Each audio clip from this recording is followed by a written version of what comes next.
இந்த ஆட்டுக்கால வாங்குற எங்கள் அம்மாவும் என் தம்பியும் 2 கிலோமீட்டர் சுற்றி வந்து தான் வாங்கியிருந்தாங்க. அப்படியே வாங்கியிருந்தாலும் எங்கள் அம்மா இமீடியட்டாக செய்ய போகிறது கிடையாது. ஏன்னா எங்கள் அம்மாவோட ஸ்டைலில் தான் எங்கள் அம்மா எப்போவுமே செய்வாங்க. ஆட்டுக்கால் வாங்கினோன்னே தீச்சி தான் கொடுத்துருப்பாங்க. அதை நம்ம இன்னும் க்ளீன் பண்ணால் தான் அதோட ஸ்மெல் தீச்சி ஸ்மெல் இல்லாமல் இருக்கும்.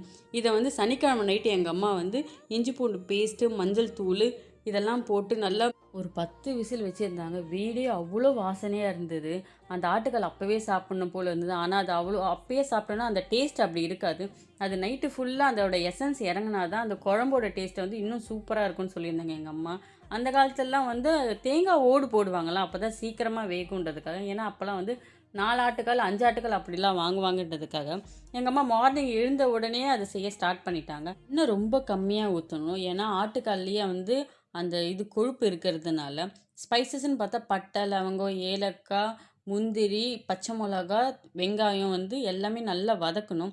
ஒரே ஒரு தக்காளி தான் போடணும். ஏன்னா அந்த தக்காளி நிறைய போட்டால் டேஸ்ட் இருக்காதுன்னு சொல்லியிருந்தாங்க. இதுக்கான தேவையான மசாலாவே வந்து தனியா, மிளகு, சோம்பு, சீரகம் இதெல்லாம் வந்து நல்லா வறுத்து முன்னாடியே வச்சிடணுமா. அரைச்சி வச்ச தக்காளி வெங்காயம் பேஸ்ட்டும், கொஞ்சமாக உப்பு, கொஞ்சமாக மஞ்சள்தூள் போடணும். ஏன்னா டேஸ்ட்டு பார்த்துட்டு வேணால் எக்ஸ்ட்ரா போட்டுக்கலாம்.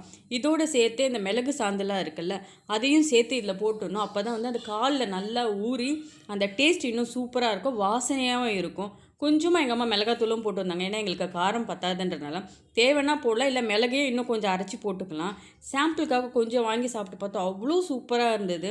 அதுக்கு காம்பினேஷன்னு பார்த்தா முட்டை தோசை, ஆப்பம், இட்லி, இடியாப்பம் தான். ரைஸுக்கெலாம் நல்லா இருக்கும்னு உருட்ட விரும்பலை. இந்த காம்பினேஷனை தான் எப்போவுமே டேஸ்ட்டு சூப்பராக இருக்கும்.